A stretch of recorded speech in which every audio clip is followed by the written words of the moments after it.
Nitin Krithi Shetty combination లో తెరకెక్కిన movie Macherla నియోజకవర్గం వరల్డ్ వైడ్ గా ఈ సినిమా థియేటర్స్ లో సందడి చేస్తోంది.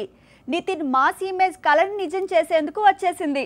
మరి ఈ లవర్ బాయ్ మాస్ హీరోగా మారినట్టేనా లేదంటే పాత సీనే రిపీట్ అయిందా? Take a look. Nithin Krithi Shetty first time కలిసి చేసిన మూవీ మాచర్ల నియోజకవర్గం. రాజశేఖర్ డైరెక్షన్ లో తెరకెక్కిన ఈ సినిమా వరల్డ్ వైడ్ గా థియేటర్స్ లో సందడి చేస్తుంది. రిలీజ్ కు ముందే సోషల్ మీడియా వివాదాలతో వచ్చిన సమస్యలు ఎలా ఉన్నా మొత్తానికి విడుదలైంది మాచర్ల నియోజకవర్గం. మాచర్ల నియోజకవర్గం టైటిల్లోనే కథంతా తెలిసిపోతుంది. సింపుల్ గా చెప్పాలంటే ఎన్నికలు జరగడం కష్టమనే పరిస్థితిలో ఉన్న ఓ నియోజకవర్గంలో ఎలక్షన్లే కాదు అక్కడి సమాజంలో కరెక్షన్లు అవసరమవుతాయి.